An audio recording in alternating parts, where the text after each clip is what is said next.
Whether you're dreaming of becoming a lead teacher, stepping into your first director role, or leading a thriving childcare program of your own, you don't have to figure it out alone. Welcome to the Childcare Director's Chair, where leadership coach, speaker, co-author, and multi-center owner Erica Sakosio shares the wisdom she's gained from decades of leading successful early childhood programs and developing future leaders. Each episode is designed to help you use your voice, lead with confidence, build a positive workplace culture, and become the kind of leader your team is excited to follow. Expect real talk, big laughs, bold leadership truth, practical strategies, and the encouragement to believe in yourself every step of the way. Because when Erica teaches leadership, she's teaching what she's lived. The Child Care Director's Chair is proudly sponsored by Watch Me Grow, supporting childcare leaders with innovative technology that helps build stronger programs and stronger family connections. Together, they believe leadership isn't a title, it's an action. Pull up your chair, future leader. Here's Erica Sakosio. Hey guys, it's your girl Erica here with the Child Care Director's Chair podcast. As always, I am so excited that you are here today. We have a great episode for you, and I'm going to ask you something. What if we stopped treating children's emotions as problems to control and started helping children recognize those emotions are signals that they can understand? Children experience frustration, disappointment, excitement, fear, jealousy, and sadness just as deeply as adults do. But they don't always have the language or tools to explain what's happening inside of them. And that's where emotional intelligence begins. It begins when a child can say, "I'm angry," instead of hitting. And it grows when a child can recognize that a friend is sad and offer comfort. And it becomes a lifelong superpower when children learn how to pause, think, communicate, and make thoughtful choices, even when experiencing a big emotion. And today we're talking about how educators and caregivers can make emotional intelligence understandable, practical, and engaging for children through storytelling, meaningful conversations, and memorable characters. So welcome back to the Child Care Director's Chair podcast, a place where early childhood leaders come together to have honest conversations about leadership, teaching, professional growth, and the work that we do every day to support children, families, and educators. So my guests today are Ashley. I don't want to butcher her name. So Ashley, is it oh my God, Zomalt? Zomalt? How do you So say? I like to tell people it's like a malt shake, but instead of a Okay. vanilla malt, it's a Zomalt. A Zomalt. Okay, Ashley Zomalt. Thank you. And Kacy, I'm gonna just say Brubaker. Yep, you got it. All right, good. I didn't mess that one up. They are the co-authors of Captain Emotions and the Superpower Pack. Ashley is a credentialed school counselor with 20 years of experience in education. She has worked with children and families across preschool, elementary, middle school, high school settings, and Ashley holds a master's degree in counseling psychology from Marymount University. Marymount. Thank you. And has dedicated a career to making sure that people around her feel seen, feel safe, feel heard. And Kacy is a licensed professional counselor and school counselor currently working in, these names are Monterrey, Mexico. You got it. All right. She previously served as a school counselor and director of student life in Atlanta. I love Atlanta. A lot of folks listen to us from Atlanta. I think it's like my second or third highest listened city. Oh, So great. yeah. So she collaborated with Ashley, and she holds a master's degree in mental health counseling, and her work has taken her to school communities across the world. Brazil, Navajo Nation, Atlanta, Mexico, and she is a traveler. So welcome to the show, ladies. Thank you. Thank you for having us. Of course. So before we talk about your book, I'd love to hear from each of you. Maybe just share a little bit about your journey and what led you become counselors and advocates for children's emotional well-being. Yeah, I'll start. So I would say, and this was popular because this was a question that was always asked in my counseling program. Like, why are you here? Why are you getting started? And I will say popularly, a lot of the responses were, I had a counselor that just wasn't there, that didn't see me, that didn't help me, that just wasn't really there to support me, and I want to support others the way that I wished I had been supported. And for me, I was that kid that was the outlier because I did everything right and I got the good grades. And so I wasn't the person that anyone wanted to talk to or thought to talk to because, well, she must be doing everything great because she's fitting these outliers.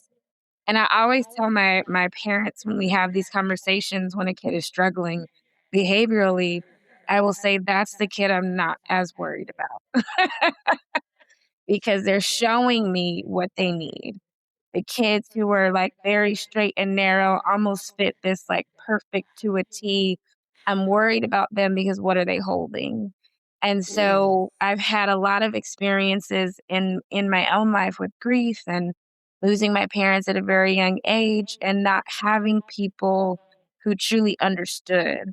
And so I said, "You know what? I think I can actually reach people and build relationships and make sure that kids are recognized and helped." So that's kind of what started me on my journey and keeps me here. Yeah. Ashley, I love to hear you talk about your journey. And Erica, when you were giving the introduction, it reminded me of a saying that Ashley and I use all the time. Emotions are neither good nor bad, they just are. They're what makes us human, right? And both my parents are teachers. And so I grew up in the school system and was always there. And when I was a senior in high school, I had an opportunity to do sort of a student teaching type thing for high schoolers. And what I learned was, it's good to know how to read and write and to do math, and all those things are super important. But what I was most drawn to was, is the kid okay?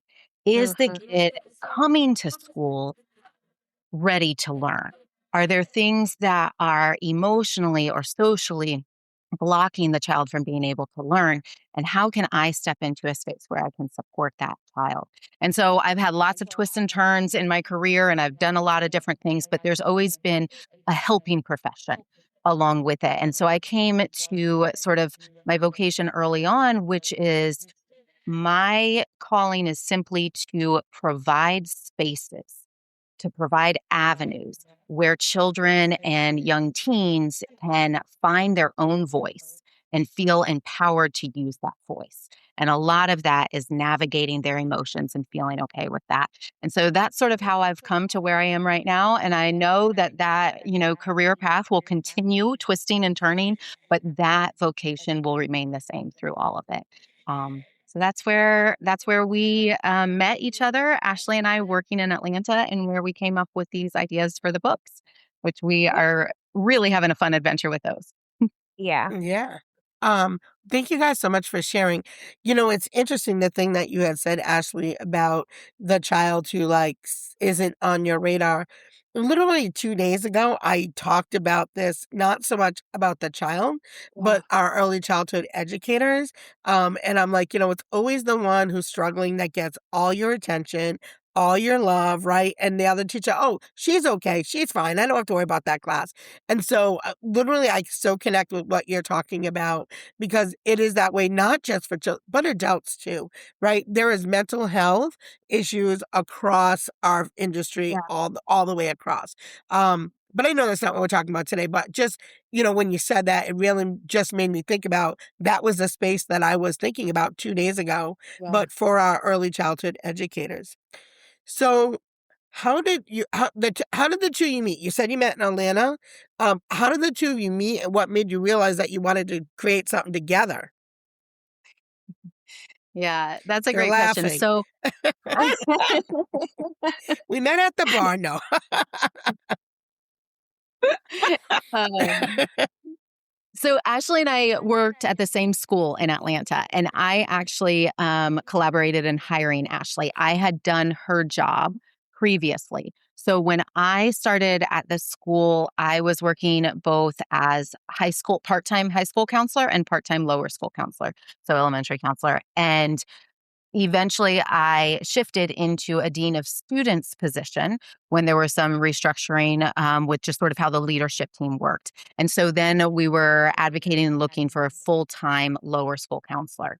And so we found Ashley, and I was thrilled about working with Ashley, because I think one of the beautiful things about the way that we work well together is we're actually very different. And Ashley brings energy and creativity and always thinking out the box and sometimes a little wild. And I am like, okay, rein it in, bring it in. Like, these are great ideas, but we somehow get from point A to point B. And so because we are so different, we actually collaborate and work Hmm. really well together. And I think that's one of the beautiful things that we've learned from each other is that you don't have to be the same and you don't always have to agree on things. But if you respect the other person and you Mhm. honor their work, then it turns out really well. And so we've been able to have a really good working relationship. So it's a joy to work with Ashley and learn from Yeah. her. Yeah. Yeah. I would say the same. And I would add on to the respecting each other's differences of opinion. What I love about working with Kacy is if I'm like, I don't like that. She'll be like, all right, let's do something else. Let's think of something else. Or if she's like, can we think of this differently? I'm like, okay, what are we thinking? And I love that she always ends with, is this okay? Are we both okay with this?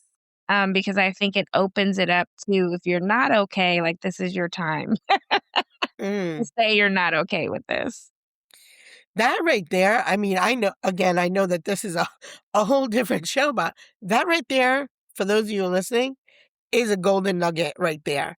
Work with people around you who have different perspectives. That way you can really just make sure that you have an amazing idea and it's fully thought out. I am the same way. You guys have known me for 5 minutes. Who do you think I'm more like, Ashley or Kacy? What do you think, guys? Right? But I need people like Kacy around me because if not, like I always have like these big grandioso ideas and my sister, and then there's another lady, Noelle, that I work with, and they're both like, okay, that sounds great. How are we getting there? What are the steps? And I'm Yeah. like, I don't know, but we're going to figure it out. Yes. Sounds familiar. But I do think that you need all different types of personalities to make really amazing things. So was there a particular child or classroom experience or a moment that inspired the idea for Captain Emotions and the Superpower Pack? I think that's a really great question. In fact, I don't know if we've shared this already, but we were invited to a coworker's and other counselor's birthday party. And so we had gone to the birthday party and a lot of her relatives, oh my gosh, everybody was just full of energy, just like her. It was actually super cute. And so they had all these questions and they were so personable and social. And they came over to us and they were asking us questions about, like, how do you know this person? And so we were talking about our job and talking about our experiences. And then I was tying some of the things into because I'm a mom of three. And so we were tying some of my own personal experiences into some of the work that we do. And Casey's partner at the time was like, you guys need to write a book. And we just kind of were like, oh, kind of laughed it off, enjoyed the night. But then they had talked about it even more. And Casey was like, we've got to write this book. And so we really just kind of sat down and thought about what are some of the themes that we are seeing in classrooms and not just at our school, but Mhm. nationally. Like, what are some of the trends? What are some of the things that are impacting kids? And how is this blocking their success? Yeah. And what can we do to make it child friendly, age appropriate in a way where they can learn how to manage their emotions? Yeah. Adults often describe children either like too emotional, or they're being dramatic, or they're defiant or out of control. What might that child actually be trying to communicate? Hmm. Yeah. So Ashley and I spent a lot of time sitting with kids, but also sitting with parents and teachers and saying, okay, let's look underneath what it is that they are demonstrating. Because behaviors and actions always have meaning, they always have a purpose.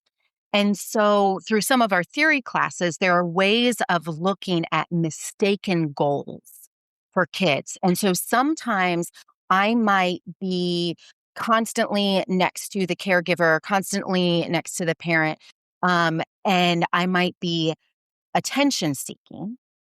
And that might be because there is a gap somewhere else in my life.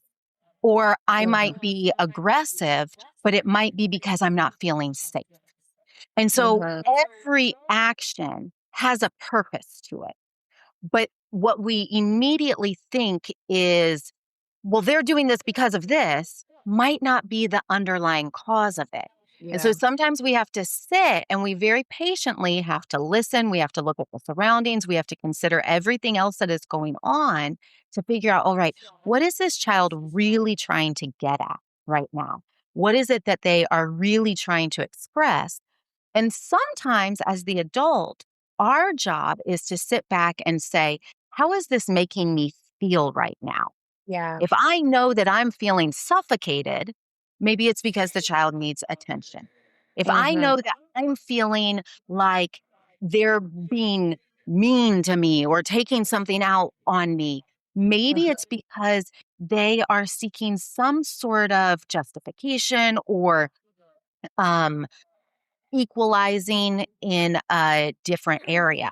And maybe you, as the adult, are the only safe person that they have to take it out Yeah. on. So it really requires a lot more of sitting back and observing and asking the questions from us as the adults to be able to get to, okay, what is their actual goal with this behavior? Yeah. And how can we meet that goal so that we don't have these undesired behaviors with that? Yeah. Yeah. What would you say some of the early signs are that a child is becoming emotionally overwhelmed before the behavior escalates? Because, a lot of time, again, the folks listening to the show, many of us are child care directors or early childhood leaders. And many times when the teacher is like, I need support, can you take Johnny? Like there are, and, I'll ask questions like, well, what was going on? What activities were going on? What was the room like? Like there are some early signs, right? Maybe it's fists or, so talk about that a little bit. Yeah. So I'm going to back up. Each child is different.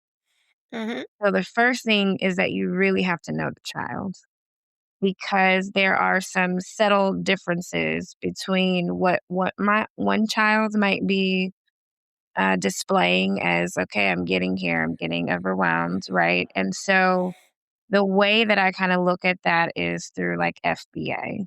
So, applied behavioral analysis uses functional behavioral analysis, where you spend time kind of observing, back to what Kacy was saying, observing what are the precipitating factors. So, what you were saying, Erica, like what happened before? What were the activities? What was the stimuli? What could have possibly been the first point to kind of get us to this point where we're kind of feeling overstimulated and we're about to display those emotions. Another thing that I like to use is teaching kids because the first things that we teach kids are colors. So zones of regulation is a really good tool to have where you have the different colors that represent your different zones of emotions. Mm. And so, are you in the blue zone and recognizing in myself, okay, these are the blue zones? But it goes back to the teacher seeing, okay, so and so is seems like they're disengaged. And what does that look like for them? And does that typically lead to now I'm walking off or crawling off or now I'm crying? um, Look for those physical signs. Am I balling up my fist? What does that mean for Johnny? Is Johnny turning their back to me? Is Johnny messing with their partner? All of these things could be signs that I need to regulate myself, but I don't know how to. So I'm either disengaging or I'm messing with things around me, different stimuli. I might be chewing my shirt. Like there are so many different things. I wish there was like a one size fits all answer, and Kacy might have a different approach to this, but it really does take the teacher knowing the child and really taking the time to notice what are the activities. Is it during transitions? Is it when so and so sits next to so and so? Is it when we're talking about moms? Is it when, there could be a number of Mhm. things that could be a precipitating factor to a student feeling overwhelmed. But that's where I would start. One thing that I would add to that, and along with the children's book, we have a resource guide for parents, teachers, and clinicians. And there are lots of different strategies and tips. And this one is sort of an emotion thermometer that's in the empathy section. And really, when Ashley was talking about having kids as adults, we start to recognize patterns and things that might stand out ahead of time. But having kids start to notice, okay, I'm balling up my fists right now. I'm gritting my teeth right now. I might be moving out of my calm zone into my escalated zone. And it's at this point in the yellow when I need to start using some of my calm down strategies so that we don't get up to this emotional limit when we are in the red. And so as we talk with kids about their emotions and we develop that emotional intelligence in them, we teach them to recognize those signs and symptoms in themselves. And we don't judge them. They're normal. It happens to Mhm, everyone. mhm, Just like emotions are neither good nor bad, we just recognize them and then we manage them. Okay, I'm noticing myself start to get worked up. I'm going to use a grounding technique or a breathing technique. And so the earlier kids can start to recognize that in themselves, then the better off they'll be. Okay. Um, how do you recommend that educators help children name their feelings without telling them what they should or should not feel? Yes. So definitely you want to make sure you have open-ended questions. So you never want to lead a child. So you never want to say, "Oh my gosh, you're sad." Let's say, "Okay, tell me what you're feeling," right? Tell me what's happening right now. And that's actually really helpful long term because there are times even for older children when it's like I'm feeling something and I don't know how to name it. Okay, tell me what you're feeling. Tell me where is this going so that we can help you identify that emotion. So it sounds like you're feeling sad based off of what you are telling me. Is that something that you're feeling? And Yeah. so I would definitely say to just have open ended questions with kids and help them start to talk about what is behind the sadness. What exactly are you feeling and what's happening? Yeah. Yeah. I think, something you had said really earlier in the episode, I wanna say it was, Kacy, we were talking about, like, we teach kids colors. I think now more than ever, because of the way society is and everybody's kind of attached to electronics and things like that, I think we really or maybe this is even a question rather than a statement, when do you feel like we should be also teaching children about emotions before we need to have the conversation about emotions, right? Because I feel like a lot of times it's, "Oh, the child's already upset," right? Yeah. So that should be part of our regular conversations, right? Early Mhm, on. I think, mhm. like, I mean, if there's big emotions anywhere, it's toddlers and teens. It's like your brain's about to explode. Yes. But can can we Yes. talk yeah, let's talk a little bit about that because I think, maybe what does it look like in real practice?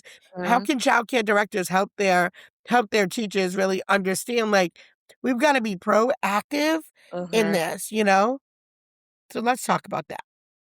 Erica, you are 100% right. And I would say, even before they're toddlers, when Yes, they're newborns, my sister yes. has a newborn baby, and I already hear her saying things like, oh, you know, right now, the baby's probably tired because it needs a nap, but right now you might be feeling a little exhausted. And she's Yeah. already starting to use Mhm, emotion language so that Mhm. the baby hears this, right? mm, Yeah. And so it is one, us modeling that. And yeah, so naming our own emotions.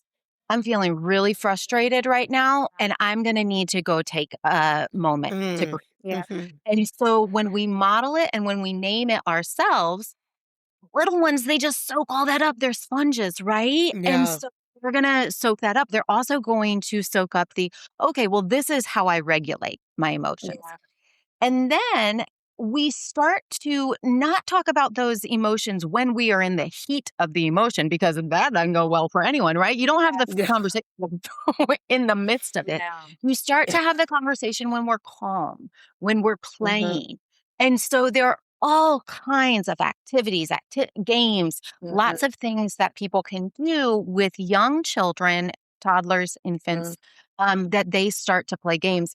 And in the resource book, again, there are a number of different activities, especially on building empathy. There's a whole section with games and activities on building empathy. And then in the back, one of my favorite things are these little flashcards that parents or caregivers can use, and they can play them as memory games, right? You flip them over and you start to remember what those emotions are and what they look like.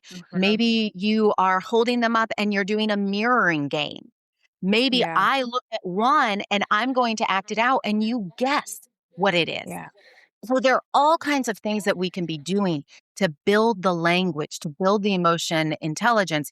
And my big recommendation is don't do it in the moment because it's Yeah. going to explode. You Yeah. do it With when things, anybody. right? With Yeah. adults. Don't come at me Yeah. right now. I'm having Yeah. emotions. Yeah. And so we start to just bring that in and it becomes natural, just like anything else. So again, no judgment. And I want Yeah. to add that, like, as parents, sometimes when you're experiencing someone shut down, you are viewing it as defiance, but there's science behind it. Mm. So in our brain, our amygdala is our big emotion control center. The amygdala is going to shut down everything because it's going to think that you are in an emergency. It thinks Yeah. that a train is coming to hit you and it's going to get you to safety. So that's when your adrenaline is released. Anything frontal lobe is shut down. So I'm not making good decisions. I'm not thinking clearly. I'm not Mm. going to remember anything you tell me right now. So it's Mhm. really just a waste of your time. And I'm not being defiant. My body is taking over. And so I think that that's also an important thing to add in, because in the moment is not good, because scientifically it is not going to happen. Yeah. So I want to say something that almost sounds like a joke, but it really isn't. I see it all over like TikTok and social media. To my teachers that are listening right now, this is why when you send a kid to the office, that we are going to do a hug, a Yeah. snack, or a nap, because we need that child to de-escalate, to get back in control of their thinking Yeah. and their emotions before we can talk about what we're gonna, do better next time, or how can we handle it better next time. And but the teachers sometimes get really upset with the directors. Oh, you just gave him a Yeah. snack. Oh, that's like a reward. No, because the child is super escalated right now, and I gotta bring them down before we can talk. Yeah. And so I think that is important, because I understand the teacher's frustration, but they have to understand, like you said, there is a science behind it. And I have kids, and I always will say 99% of the time, I can solve a problem with a hug, a snack, or a nap. And that's it's really Yeah. true. Is Yeah. a child overtired? Are they hungry? Do they not feel safe? Do Mm. they need reassurance? Right? So those three things typically work really, really well Yeah. within a 10 to 15 minutes. Again, I work with young children, really young children, so that might not necessarily work for a teenager, or maybe it will. But with the young children that I Snacks work with, work a lot for high school. yeah, I bet. Here's a bag of Cheetos, kid, go take a nap. Come back and talk to me in 10 minutes when you Yes. feel better. Mhm. Yeah. So we talked quite a bit about challenging behaviors and what to look for. Let's talk about empathy. Empathy is a word that adults use very frequently, Mhm. but it can be abstract for young children. How do we teach empathy in a way that children can truly understand? Mhm. You You wanna want to take start, that one? Ashley, and then I'll jump Yeah, in? I can. Okay.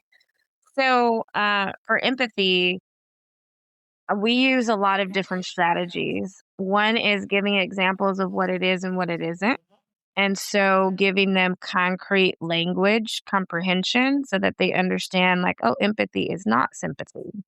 These are two different words. Oh, I didn't know that. I thought empathy was like feeling sad for someone. It's feeling sad with someone. And so there's a difference. And so we always go with the actual definition of empathy, which is sharing and understanding others' emotions. And then we give examples of how to play that out. And then we have kids come up with examples of when they have shown empathy or when someone has shown empathy to them. Mhm. Yeah.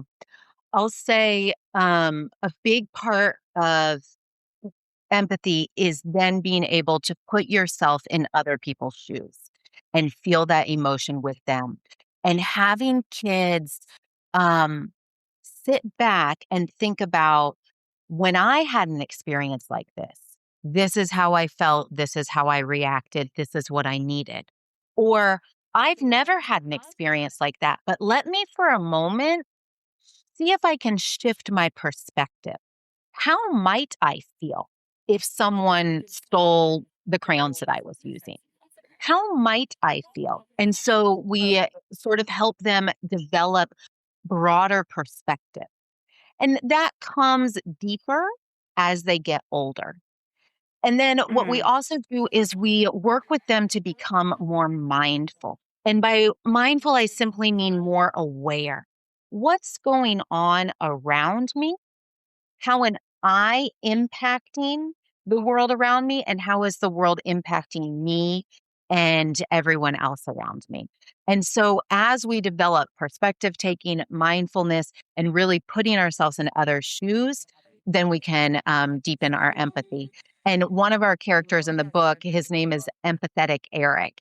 And he does a beautiful job. He's this little one right here, but he does a beautiful job of constantly being aware of what's going on with other people. And when kids see that reflected, they start to understand also, that's what empathy is.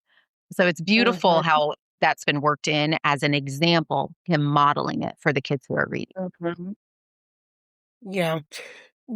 How can teachers respond when a child doesn't appear to be concerned after hurting somebody or an upset child? They've upset another child. What can teachers do? So I think there are a couple of things happening, right?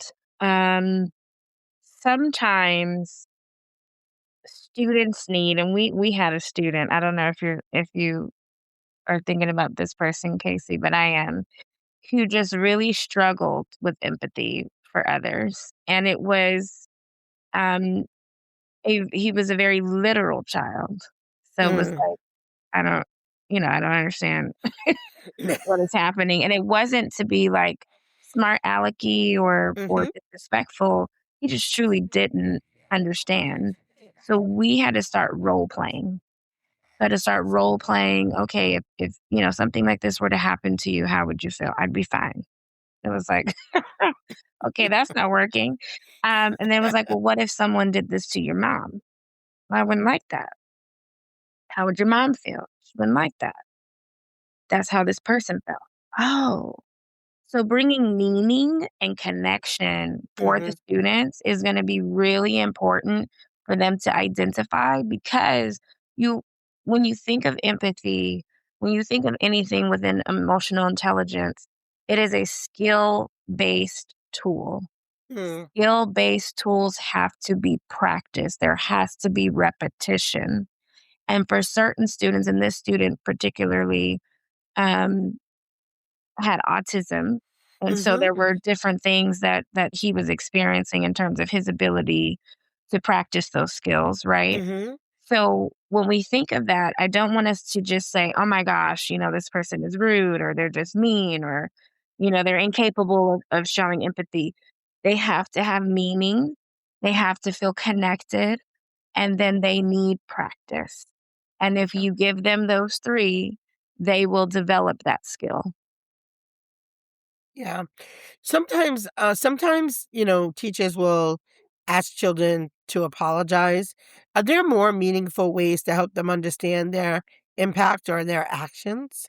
You guys are smiling. You're like, yeah, let's get this one. Let's get it. I think the big thing is, and again, going back to us as adults, we don't like it when someone gives us an inauthentic apology. So a kid isn't going to like that either. Yeah. Mhm. And I think you named two really important things. Having them understand the impact of their actions is much Mhm. more important and memorable than simply saying, I'm sorry. When we can understand how our actions impact us, our relationships with others, the people in the world around us, then we can see ourselves as a part of whatever entity that is. And kids, especially young kids, they want a sense of Mhm. belonging. They want to connect. And so if they can start Mhm. to understand that maybe their actions are unintentionally interfering with that ability to connect, then they are able to understand not just their intent, because we can all understand our intent. Well, I didn't mean to do it. I didn't mean to break it. I didn't mean to hurt them. Well, okay, we might not have meant to, and I believe you. Anytime a child says, I didn't mean to, I will believe them immediately. But let's look a little deeper. What impact did that have on the other person? What Yeah. impact did it have on you? How did it impact the relationship? And how did it impact everyone else? And so for your little ones, well, I mean, restorative practices can be used with everyone. A restorative circle might be really hard for the little ones, but anytime that we can restore those relationships and use any parts of restorative practices, it's going to make the community stronger Yeah. and it's going to make the individual stronger also. Yeah. Sometimes we have done this in the past. I don't know if it's right or wrong, but we've done it. If a child has hurt another child, we'll usually say, what do you, how can we help them feel better? What should we do? Should we get them ice? Do they need a Band-Aid? And have that child be part of the process. Maybe they walk over with us, get the No. bag of ice, bring it to the child. So to like have them be part of the solution as well, right? Like Yeah. you did this, it hurt this part. Not all hurting is a physical thing, but Yeah. when it is physical, we try to have them be part of taking care of their friend. I think that's great. I think we lost Kacy. We lost Kacy. I'm sure she'll hop back in. She'll come back. Yeah. So let me ask you this. We're going to talk about emotional intelligence. Emotional intelligence can sound like a really broad concept, right? I hear it all the time. It's Yeah. like a buzzword now. What Yeah. are practical skills that fall underneath it? What are some practical things? So everything that is in our book in terms of our characters, so you have empathetic Eric we talked about, so that would be your empathy. We have resilient Rain, so that would be your resilience. We have logical Lexi, so that is your logic, and I want to break that down a little bit more. So oftentimes when we get anxious about things, we become very illogical. So if I'm super worried about something and I'm like, oh, I got a call from, this is an adult perspective. I got a call from the doctor about my blood work. Does that mean I have cancer? Am I dying? It goes completely like, this is Yeah. not logical. Like think through this and actually like take some deep breaths. Don't worry unless you have something to actually worry about. Do not create a problem out of nothing, right? So we talk about logic. We have mindful Mia, as Kacy described earlier. Mindfulness is very important because you have to be aware of what is happening around you and also within you in order for you to really have a handle on your emotions. And so, really, if you want to talk about self awareness, that would be that mindfulness. There are a lot of different skill sets, but those are typically, I think, the cream of the crop of the skills that you really want to work on with your kids. Ooh, looks like we're Casey's back. I think she is yeah, back. So let me ask you this. Many children can name a calming strategy, right? They know they're supposed to breathe, right? yeah, But they know that usually when they're already calm, but they mhm, struggle to use it during difficult moments. How do yeah, we help children move from knowing a strategy to actually using it? yes. The application process is very difficult. And so this is what I tell certain parents that I have worked with. The way that I think of emotional skill base, and in this particular um, position in terms of applying your knowledge of coping strategies. If you sit down and you teach me the Pythagorean theorem for one day, I'm going to tell you that day. You ask me the next day, I might. You ask me a week from there, Get maybe. a You ask fraction. me, Get a ask me a fraction month of from it. there, and so you've got to really think of things in that way, because if this is not something, I'm going to go back to this again, this practice, this repetition. If this is not something that I am hearing regularly, that I am applying regularly, then it is absolutely understandable why you're not able to apply it in the moment. And Yeah. so while you can perhaps name this strategy in this moment, I would treat it like hey, we're at the dinner table.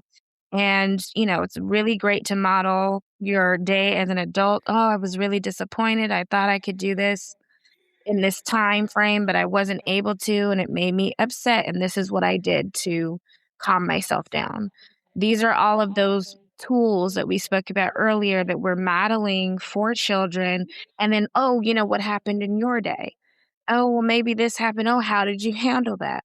Oh, wow. Did you like the way that was handled? Did you like the way that made you feel? And really going through, okay, well, how would you have handled that differently? Or how could we, handle this in a different way? It is incorporating conversations more regularly and more practice regularly so that we can have someone who's able to actually apply what they know. Yeah. The other thing too that I have seen happen in programs, I go out to a lot of programs as somebody who trains leadership.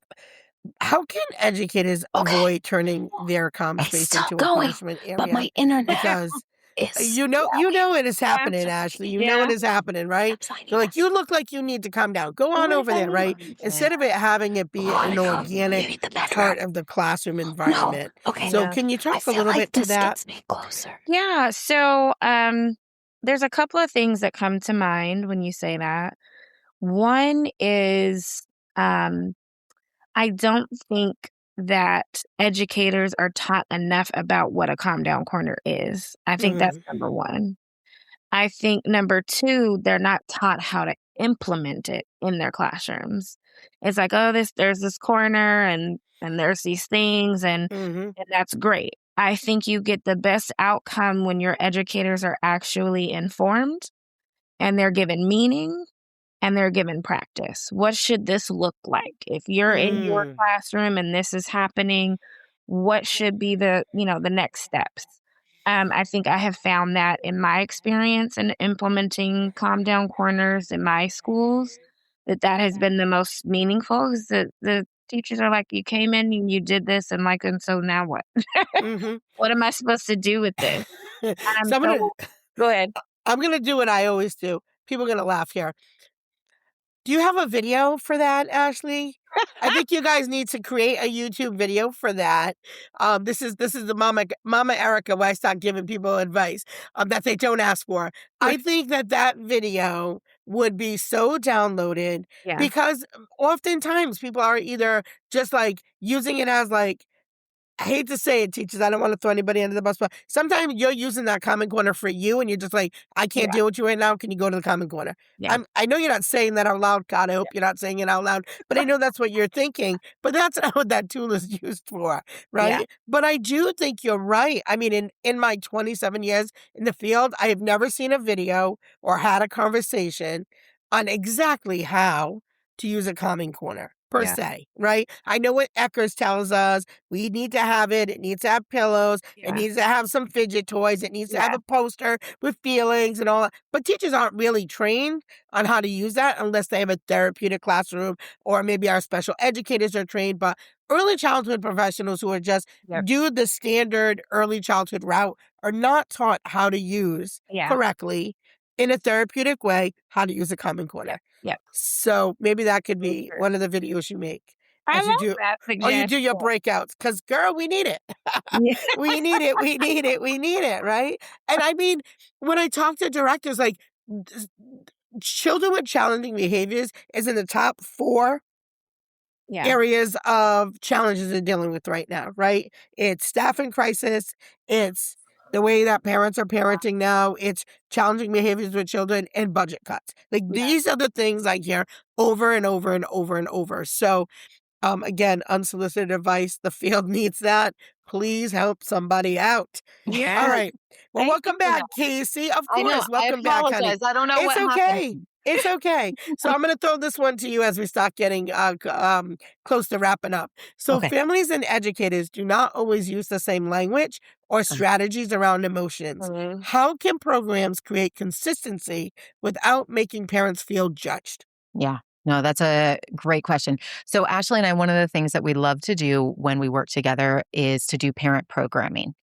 And so we would do once a month where we would have different parenting conversations, just coffee and conversations with the parents and invite them in and say, hey, here's what we're experiencing at school. You may or may not be experiencing something similar at school or at home. Here's how we're managing it, the language we're using, tips and strategies that our teachers are using. And here are things that you can be doing at home if you so choose, right? Not in a we're going to tell you how to parent way, not in a this is what you must do, but let us give you a little bit of insight into the language we're using here. So if you want to use it at home, you can do that. That can be done if you don't have the ability to do coffee and conversations. It can be done in weekly newsletters. It can be done like if individual teachers are sending out weekly newsletters or if it is at the center themselves, just tip of the week, things like that, so that there starts to be consistency across the board. And then the other thing, and we've talked about it already in regards to modeling, we're modeling that. So when the parents see us interact with the children, we're modeling the behavior that would happen in the classroom or the language that would happen in the classroom so that the parents are sort of observing and absorbing that. Yeah, that's great advice.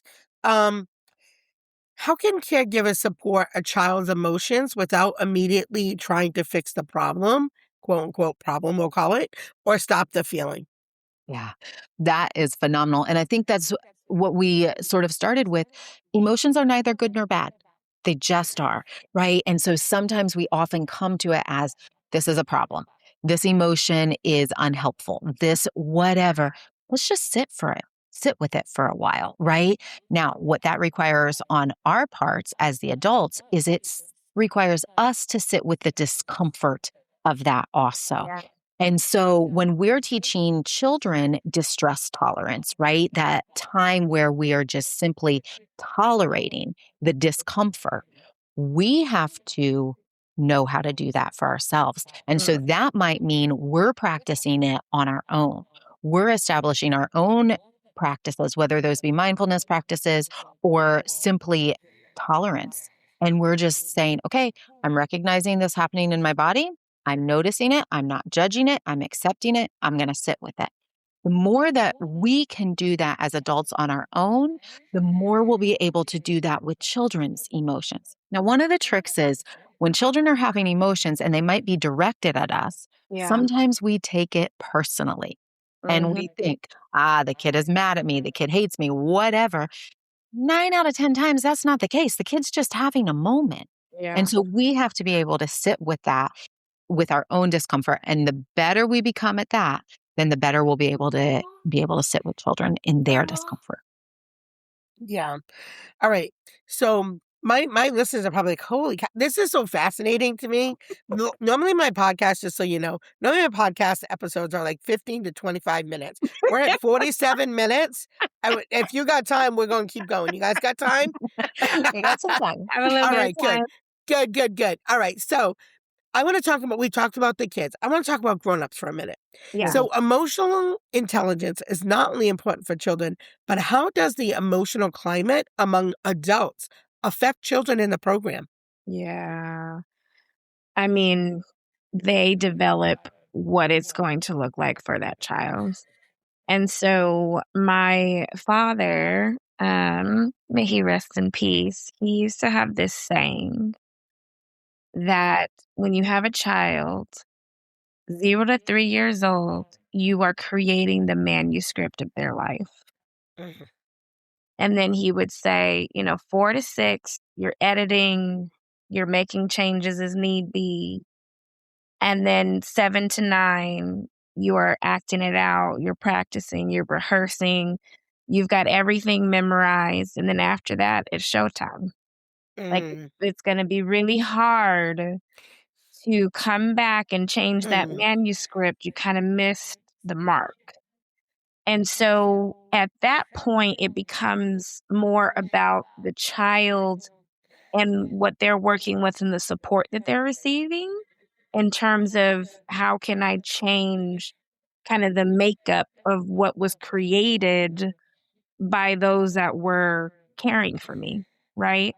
And so I say to that, the adults 100% have a huge stake in developing emotional intelligence in the children that they care for.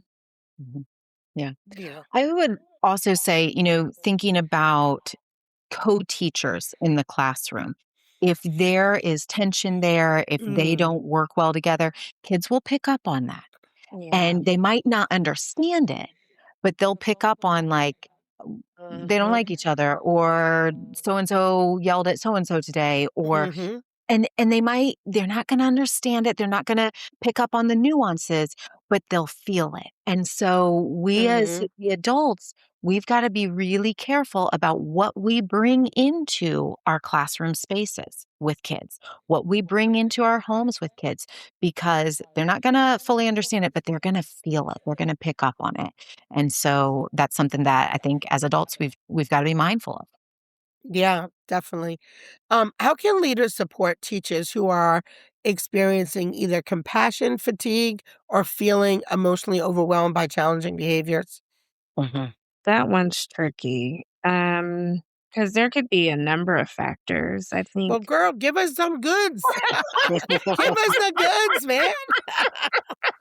Yeah. I think that right now, like, just look at the world. That's Mm, that's fatigue enough. And yeah. Mhm. then you're going into the classroom, and as you were saying earlier, Erica, you've got these budget cuts. We just learned about the Department of Education being a part of the Department of Labor. Like, there are just so many things Mm. We're going happening. through it. We're We are going through it right now. going We through it. are. We are. And so at the end of this, it comes to emotional intelligence of self-care, Mm, of self-awareness, of mindfulness. Where am I at? Where do I need to be? Where do I want to be? So if I'm in a place where I am feeling like I am fatigued, I am burnt out, I am not able to give the empathy that I need to, I'm not able to give the understanding, I'm not able to really connect and really be there for you in a meaningful way, those are huge red flags. And so what are you doing day to day? And so this kind of happened around COVID. Kacy and I were working at the same mm, school. And so we came up with a checklist for our teachers to check off every day, kind of where are you at? It's mm, the end of the day. What are some things that you can do? And so we would incorporate a lot of mindfulness with that. And I know that, we've been saying that a lot and not everyone is bought into it. mm. There are heaps and bounds of research of how mindfulness impacts us, Yeah. how even a gratitude journal. I Mhm. keep I keep thinking about all these things that I don't like, but what do I like, right? I'm Mhm. I'm missing out on the positives in my life because I'm stuck on the negatives. So even a gratitude journal, 3 things that you write down every day, literally scientifically will shift your DNA. It will Absolutely. shift how you receive information and how you receive situations. So that would kind of be like my biggest recommendation. Mhm. Yeah, that's Erica. good. All right, uh, Ashley, you gave it. You gave it. That's good. That's good. All right, Kacy.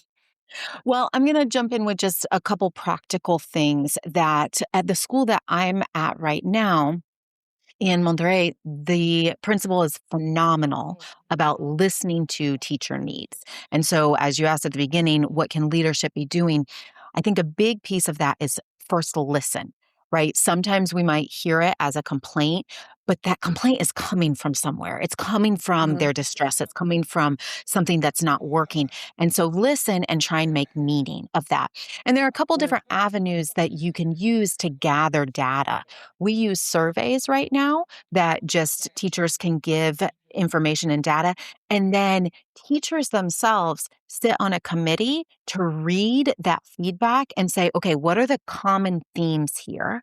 And Mm. what are some tangible, small action items that can be put in place to sort of alleviate some of the pressure and tension that the teachers are feeling? So it's feedback from the teachers, read by and analyzed by teachers, Mhm. given to leadership with suggestions of here are some small little things. And maybe that means you cut out one meeting a week, right? So Yeah. people Mhm. can leave a little bit early. Maybe that is on Mondays and Fridays, there are no meetings. And instead of staying a half an hour after students, they get to leave at the same time as students or 15 minutes early. Maybe Mhm. that is if you've got a prep period, instead of meaning or staying on campus, you can take up to a half an hour break if you need to go run an errand. Whatever those little things are that Yeah. really are going to move the needle a lot for the Yeah. teachers who are feeling stressed because they couldn't make it to the bank that day Mhm. because they were with kids all day, but they Yeah. did have a 30-minute lunch when they could have gotten there and back. When we listen to those things and when we give the teachers the voice to be able to express those things, I Yeah. think that actually goes a long way. And it doesn't have to be some grandiose thing. It doesn't have to wait until teacher appreciation where they Yeah. need to do a million Please bullet don't. points. That just frustrates the teachers because they're like, okay, 1 week out of the year, thank you. Like it's the little day-to-day things. Yeah. So I think that would be my practical tip with that. I love that. Yeah, that's good stuff. What should directors look for when they're observing whether emotional learning is truly part of the classroom culture rather than a Mhm, poster on a wall? mhm, Yeah. So, I mean, immediately my thought is, what are the actions? Because emotions are what drive our responses, right? We choose how to respond. There are multiple ways to respond. How are the students responding to their emotions? How are they responding to the emotions of others? How are they talking about their experiences? How are they talking about their emotions? That is when you know this has been ingrained into this classroom culture. mhm. The Mm, other thing that I would say to that is that it's not a one-off visit because any kid, any teacher can have a bad day. sure. It's observing different patterns that you're seeing. Okay, I saw kids talking to each other in a respectful manner 3 times in a row that I was there. I saw children using the strategies that Mhm. are in those emotional intelligence posters on the wall. And so it's building that comfort level between the leader and the teacher so that you can pop in off the cuff at any time. There's not a big announcement. It's just sort of Yeah. a set in, you're watching, and it becomes a natural part of the day, right? Yeah. Because if you do it once a month, you're not going to pick up on as much. Right. But if you just pop in for 5 minutes here and there, you're going to pick up on a lot more. Yeah. Yeah. All right. So as we start wrapping up, I've got two more questions for you. Mhm. What's one practical strategy our listeners can try with children tomorrow? Casey, why don't you take that? Maybe something out of the resource guide. Okay, so I'll pull up the resource guide, and we talked a lot already about empathy. But one of my favorite characters and strategies is Logical Lexi. Logical Lexi is right here, and she's the one who really thinks using her rational mind, and that doesn't mean that we ignore our emotions. It means that we take our logic and our rational thinking and we pair it so that we can have a bit of a wise mind. And so I think the strategy that I would use right now is called facts versus feelings. And what I like to do with kids when we're looking at our facts versus our feelings is maybe we have some sort of a weight or something that can count different things. And we might name what the feeling is. I am feeling scared because I am worried that there's going to be a big storm come in tomorrow. Okay. That's a logical feeling and thought to have. Right now, I'm on the coast in Florida. And there's probably going to be a storm coming in at some point within the next 24 hours. So we're going to drop that in so that we've named our feeling. And now, in order to reduce the amount of stress that that feeling is causing us, that anxiety that that feeling is causing us, we're going to start to name the facts around that. Yes, it's true. Storms do happen. Yes, we have a roof over our head and we're protected right now. Yes, mommy is with us and our other caregivers are nearby. Yes, we have an emergency plan. We know what to do if anything happens. Yes, this has happened in the past and we've been able to work through it. And so all of a sudden, we don't negate our feeling. Our feeling is still valid. Our feeling is still real, but we've been able to balance it with the facts around it. And so all of a sudden, the anxiety that was really high up here has now come down a bit because that logical, rational thinking, when we pull in the facts paired with our feelings, helps us balance our emotions. And Ashley and I are real big on balancing emotions. So that's the one strategy I would give parents right now. Okay, love it. So for listeners who would like to learn more about your work or bring these resources into their homes, schools, or programs, where can they connect with you? So we have so many different ways that they can connect with us. We have a website, www.weallhavesuperpowers.com. We have a YouTube channel at We All Have Superpowers with an exclamation point at the end. We also have an Instagram, which is at We All Have Superpowers. You can also go to your local bookstore and ask for our book. If you're in Atlanta, Little Shop of Stories has our books on the shelves. You can also go to American Counseling Association. They have our books, and Indie Pubs has our books. Yeah. And what I'll say is that right now, our first children's book has come out along with the resource guide. In December, the second book will be published, and each of the following books highlight one of the characters. So the book that's coming out in December will feature Logical Lexi and some of her strategies for quieting anxious thoughts. And then Resilient Rain's book will be coming out after that. So though these are the only two that are out right now, know that there will be more coming soon. Yeah. Okay, and I will put all of the links below. And how funny, I just went to my IG to follow you, and guess what, ladies? I already follow you. I already follow you. So that was great. Yeah. So everybody who's listening, thank you so much for hanging out with us. Like an hour and 1 minute. I can't believe it, but it was so good. So here's what I'm going to say, guys. One of the most important reminders from today's conversation is that children are not born knowing how to manage disappointment, communication, frustration, show empathy, and calm their bodies. They just don't know. These are skills, and they're skills that must be taught, modeled, practiced, and supported. Behind many challenging behaviors is a child who is still searching for the words that this is just too much, I need help, I'm disappointed, or I don't know what to do with this feeling. And when we give children emotional language, practical tools, and supportive relationships, and stories that help them make sense of their experiences, we are doing much more than helping them get through a difficult moment. We are helping them build skills that they can carry for the rest of their lives. So Ashley and Kacy, thank you so much for joining me on the Child Care Directors Share podcast and for helping children, educators, and caregivers discover that emotions are not weaknesses and understand that they can become one of our greatest superpowers. To learn more about Ashley and Kacy and Captain Emotions and the Superpower Pack, their work, visit all the links below. Oh, and don't forget to hit the subscribe on their YouTube channel. We'll be looking for that video, Ashley. Cozy Corner Part 2. Yes. All right. Thank you so much, ladies. Talk to you soon. Thank you, Erica. Thank you. Bye.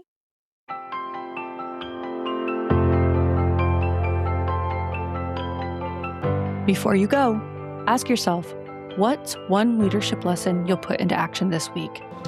Then share one takeaway with your leadership team, because Erica believes that great leaders don't just grow themselves, they help others grow too. Ready to keep growing? Join Erica inside the ECE Trailblazers Leadership Membership at childcaredirectorschair.com. Proudly sponsored by Watch Me Grow. Together, we believe leadership isn't a title, it's an action. And we'll save your chair for next time.